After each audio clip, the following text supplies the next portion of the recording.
How long have you been out here, holy man? Since the last full moon, maybe a little longer. The desert is ruthless. Strips you of your vanities, your illusions, gives you the opportunity to see yourself for who you are. You people are never alone. Some spirit or something is always with you.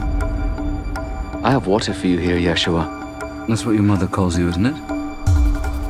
Your father. Everything matters more to him than you. My father loves me. He loves himself only. Oh, what anger. You are your father's son. You are an easy target. Because you're weak. Your good intentions will be wasted here. They don't need us to ruin their lives. They'll do that all by themselves. These things he expects of you. Do you think anyone will care? A man of 1,000 years from now? Have you found what you were looking for? No, but I'll stay as long as it takes. You think you're his only child? There are others. No, there is only me. There is only me.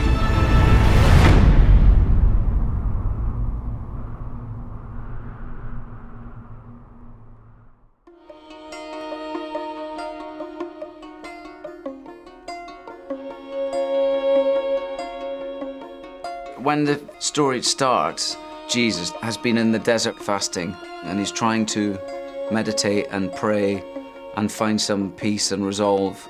He's trying to connect with God, but isn't able to. He comes across a family and feels that maybe his spiritual path will be aided by helping them. What is Jerusalem like? Dirty and corrupt. Jesus decides to stay and help. He also has an ongoing dialogue with his alter ego, this demon that is constantly provoking him and putting him down and pointing him towards doubt. Talking to your father is like talking to a rock. Everything matters more to him than you. He's recognized a difficulty in the relationship between this boy and his father, and he has a difficulty in his relationship with his father. What does your father do? Ask for permission when you address a guest, boy. The boy wants to go further than this bleak place where they live. So the father doesn't believe he's ready for it.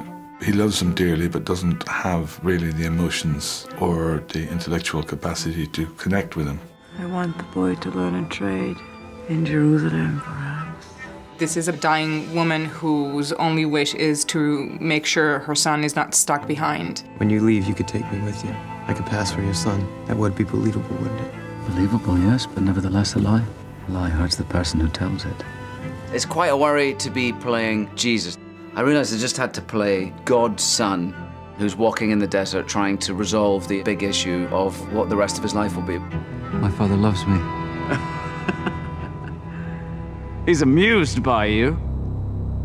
He loves himself only.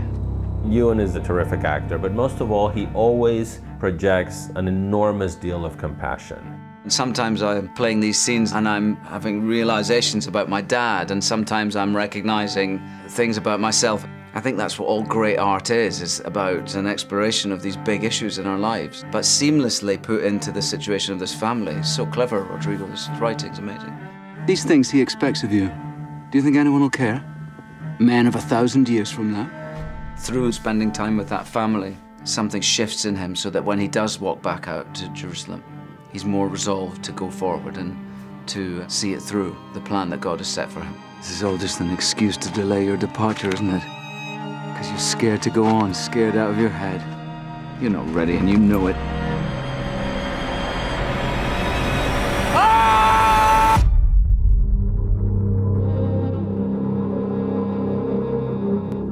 Barbecuing the easy way today. I just use one of those light it and go bags, and this is the beginning of our barbecue. I marinated my ribs overnight in a solution of water, garlic, brown sugar, and grapefruit juice, not from concentrate, fresh squeezed grapefruit juice, to let these little flavors get into the meat.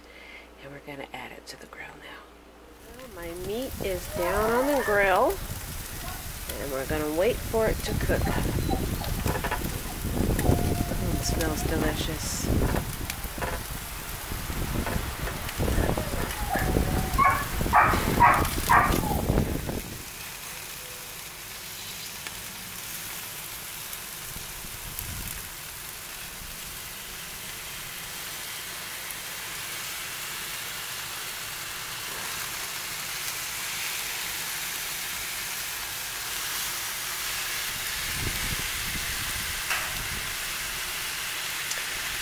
I added water to this, kind of like a basting here.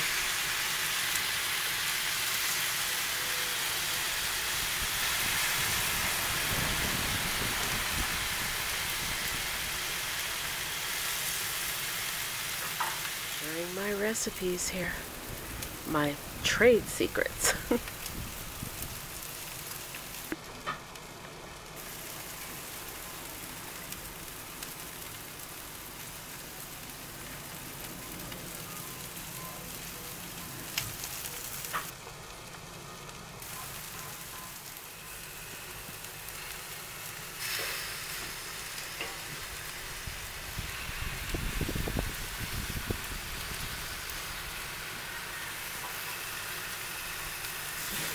Some of this to slow the process down a little bit. My fire is a little bit high here.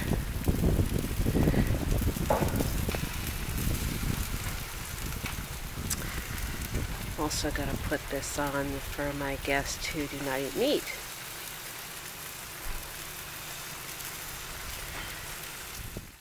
So my bacon, my frozen bacon is in there. Slow the process down a little bit.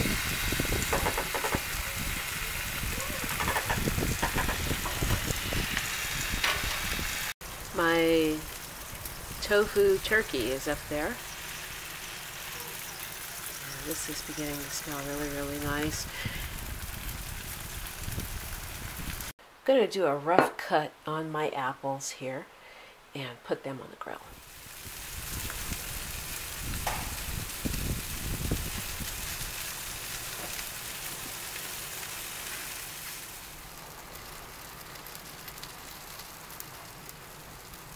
Smells great.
You know what, everyone? I was going to put a little pumpkin pie spice and sugar on these apples, but after tasting the apple, it needs absolutely nothing but to be eaten. That's it. It's nice and tender and smoked and absolutely delicious. I mean, it's just a wonderful taste. And I used some ripe apples. I did prepare a little sauce with a little bit of butter and brown sugar and pumpkin pie spice for it, but it really doesn't need it. But we're going to use it for dipping anyway. This is the sauce for our apples. Our apples really doesn't need it, but this is it. This is pumpkin pie spice here.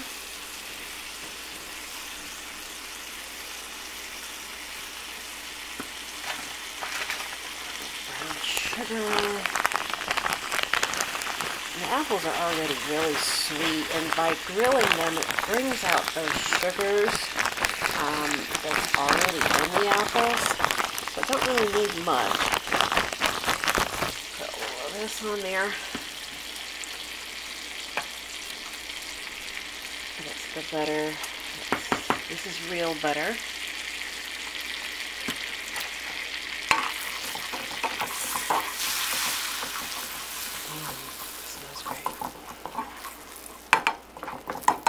Brush a little of this on all the apples. Put a little Caro syrup here, dark Caro syrup.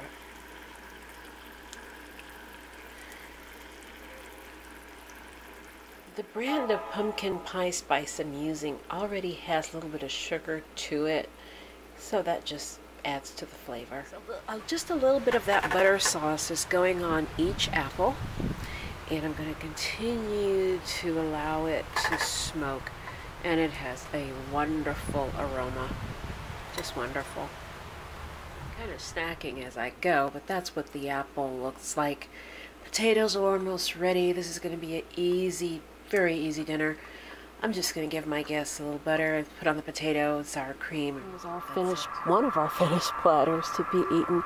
The grilled meat, grilled apples, steamed potatoes, and broccoli. Until next time, this is Dr. Summer.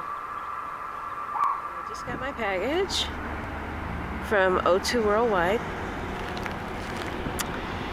Inside is the O2 drops.